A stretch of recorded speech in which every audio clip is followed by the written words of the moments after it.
Hey guys, welcome to another video of MaxiAspie, and today I'll be talking about, can you self-diagnose? So the answer to that question is officially, on paper, no, you can't. However, I know a lot of people that have self-diagnosed and then led to going to the doctors and getting a professional diagnosis from a doctor to say that they are autistic, that they have ADHD, that they have OCD, or that they are epileptic. The reason people look for diagnosis is because they want to get help, and they also want an answer to a question that they have got, which is, a lot of people will always say, what is wrong with me? Why do I feel like this? Why do I act like this? And a diagnosis really gives you that acceptance and gives you that, okay, I can start to understand myself even more because I've got an answer to that question, which to me is the main basis of a diagnosis. For parents out there and professionals and teachers and so on, it's imperative for them to have a diagnosis because it gives them that additional resource as to, how can I help, how can I support this child, and how do I put those things in place the best that I can to make their life better, to make their education better, to make their life better, and to make a home life better as well. The only thing I would say is, while self-diagnosing does happen, and many people I know have done it and they have then led to getting the diagnosis that they need, I would always give some tips when self-diagnosing, because the problem is with the internet nowadays, you can go on a self-diagnosis sort of website and you could end up having something else or something completely different to what you thought, and then you can make yourself more worried, more stressed, more anxious, and you can actually make yourself more ill by believing that something that you've read is true and it applies to you, and it doesn't. So I always say to people, err on the side of caution, because even though it's good to sort of understand who you are and accept who you are and get those answers that you need, also don't make yourself ill without having that professional help from a doctor to say, okay, this is true or this isn't, because you'll just make yourself ill, and it's not a good thing to do that. It can actually be more damaging.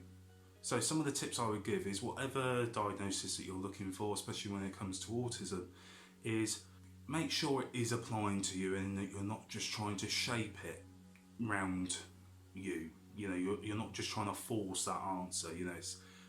Don't try and shape it so it fits you.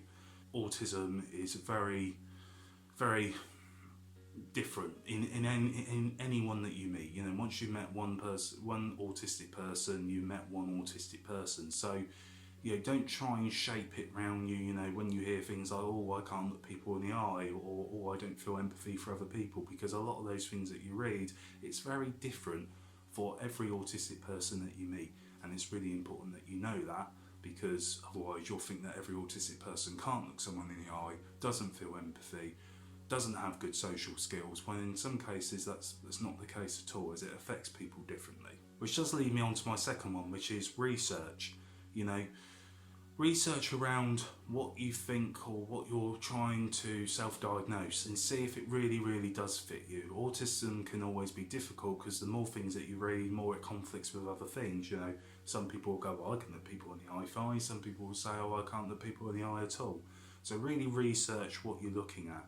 Really dive into that. If you really believe that is what you think the diagnosis is, more importantly, what you think that the diagnosis is, then do your research really hard on that, just to make sure that you're on the right lines. So the other one is meet other autistic people.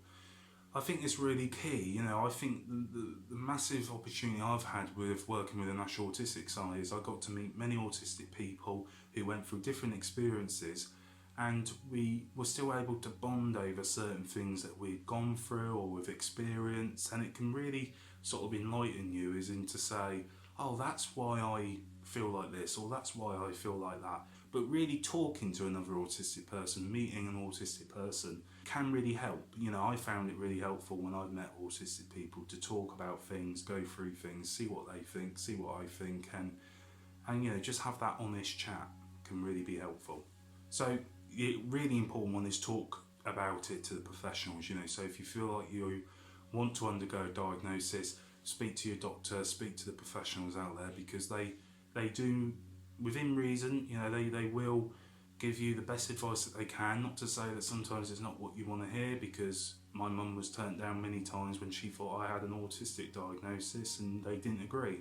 And it only took one doctor to actually say, no, I completely agree with you. And sometimes it can be a real mixed bag, so sometimes it's just about carrying on until you get there. But I'd always say talk to the professionals, because they aren't going to jump to conclusions. They are going to be, if you feel that they're jumping to conclusions, meaning no, there's nothing we can do, or no, this person isn't autistic, then obviously I would always say seek a second opinion. But if you feel that you're just being ignored, but mainly professionals will talk through it. They have that time to assess you and go through the motions, because hey, that's what they've got to do.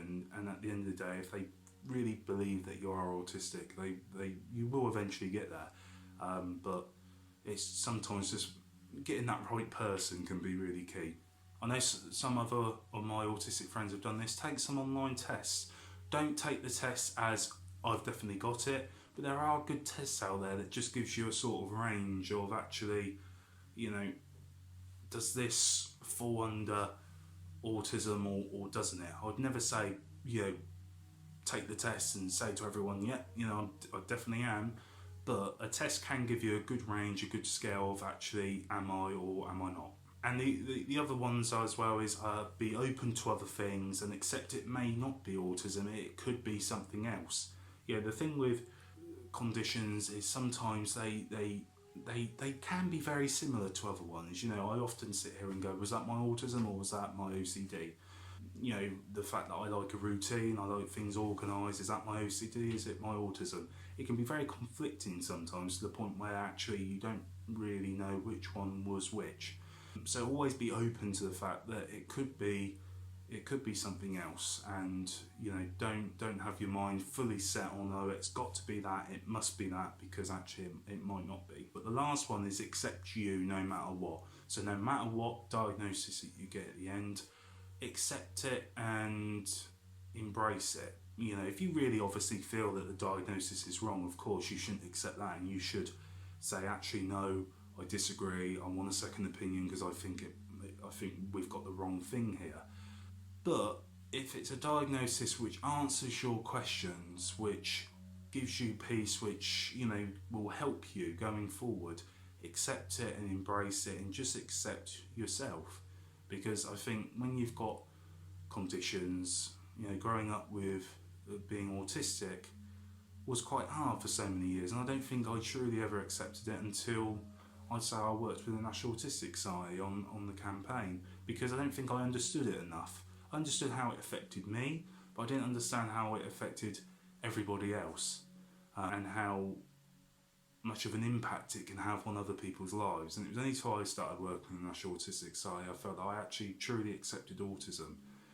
So whatever diagnosis that you get, just make sure that you accept yourself and that you still love yourself, because that's really important. So guys, I hope you enjoyed this video. Hope you liked my advice. Tell me some of your stories down below. Feel free to subscribe. And guys, thank you for watching as always. Take care and goodbye for now.